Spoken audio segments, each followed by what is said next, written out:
Good morning children. I am here to teach you social studies. आपकी बच्चों कुछ books जो है वो चेंज हुई है।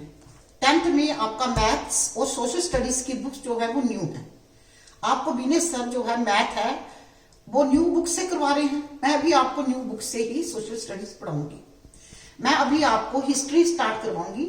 हिस्ट्री का जो नाम है, बुक का नाम है India and contemporary world part 2, Jammu and Kashmir board of school education. ये आपकी बुक है। इस बुक का मैं सेकंड चैप्टर स्टार्ट करूंगी जिसका नाम है नेशनलिज्म इन इंडिया।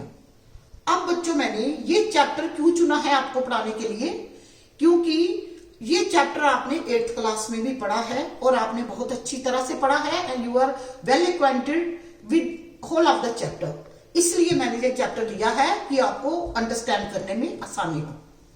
अब बच्चों आपके चैप्टर का नाम है nationalism in India. Nationalism in India.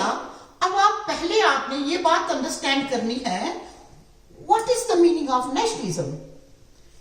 बच्चों nationalism is a feeling of love for your country. It is a feeling of oneness, it is a feeling of belongingness to your country. हमारे मन में एक भारतीय होने की भावना है। यही भावना जो है वो नेशनलिज्म है। अब चैप्टर का नाम है नेशनलिज्म ऑफ इंडिया। जब इन्होंने नाम दे दिया तो इसके साथ बहुत चीजें जुड़ गई। पहली चीज तो ये जुड़ी कि इंडिया में नेशनलिज्म की भावना कब पैदा हुई। बच्चों जो है before coming of Britishers to India, our India was divided into 565 princely states. हर एक स्टेट जो थी एक दूसरे के साथ लड़ती रहती थी और वो अपनी ही बाउंड्रीज को बढ़ाने के लिए उनके जो थे उसी के में लगी रहती थी। वो जब ब्रिटिशर्स इंडिया में आए वो एज ए ट्रेडर्स आए। वो जहां पर व्यापार करने आए और अपने जो है फाइनेंशियल बेनिफिट्स को जो है वो बढ़ाने को आए।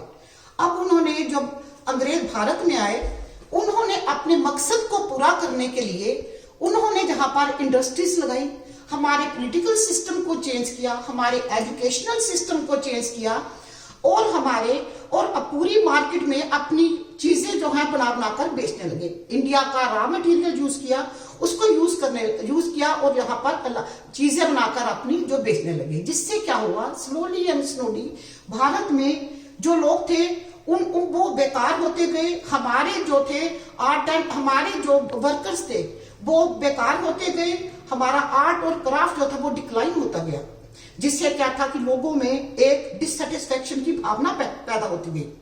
ये जो डिससेटिस्फैक्शन की भावना थी इसने सभी लोगों को, चाहे वो अलग अलग जगह पर रह रहे थे, आपस में जोड़ा। लोगों के बीच में ये जो फीलिंग जो थी of operation by the Britishers joined all the people together, which created a feeling of nationalism in them. They got the feeling that they are one. They should come together and fight against their common enemy. The common enemy was the Britishers. They have to fight against the Britishers. इसी भावना ने उनके बीच में nationalism की भावना को पैदा किया। अब question उठता है, भारत जो है एज ए नेशन भारत कब बना। हमारा भारत एज ए नेशन 15 अगस्त 1947 को भारत एक नेशन बना। भारत एक नेशन 15 अगस्त 1947 को, 15 अगस्त 1947 को भारत एक नेशन बना।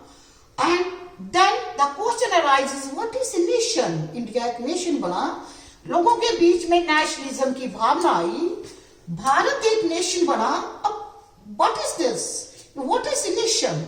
अब बच्चों नेशन जो होता है उसकी डिफाइंड टेरिटरीज होती हैं, जो है ये एक नेशन की जो है गवर्नमेंट होती है, एक नेशन की बाउंड्रीज होती है, एक नेशन में सेम कल्चर होता है, ऑलमोस्ट सेम कल्चर होता है, और एक जो नेशन होता है उसकी ऑलमोस्ट हिस्ट्री भी सेम होती है। वहां के लोग सेम हिस्ट्री जो है वो शेयर करते हैं। जैसे हमारा इंडिया है, इंडिया की सेम हिस्ट्री है जहां पर अलग अलग डायनेस्टीज ने भारत को जो है वो गुलाम बना के रखा।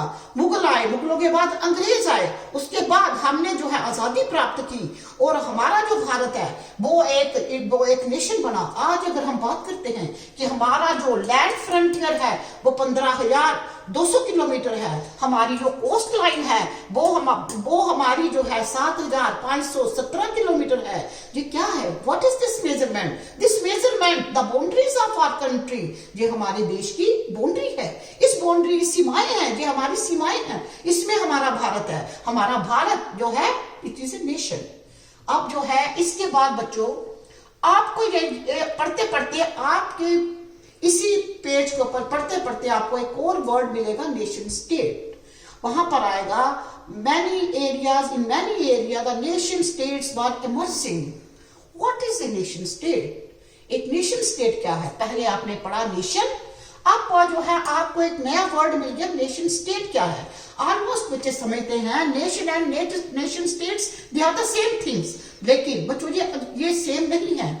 एक जो नेशन स्टेट होती है उसमें मोर देन 85% जो लोग होते हैं सेम लैंग्वेज बोलने वाले होते हैं, सेम रिलीजन के होते हैं। लेकिन जहां पर जैसे हमारे इंडिया में है डाइवर्सिटी है, अलग अलग कल्चर के लोग हैं, अलग अलग रिलीजन के लोग हैं, जहां पर तो 22 तो हमारी 8th शेड्यूल में ही जो है उनको रिकॉग्निशन मिली है। 22 तो वो लैंग्वेजेस हैं जहां पर जो इतनी लैंग्वेज बोलने वाले लोग हैं। तो हमारा जो है भारत है वो एक नेशन है, वो एक नेशन स्टेट कभी नहीं हो सकता है।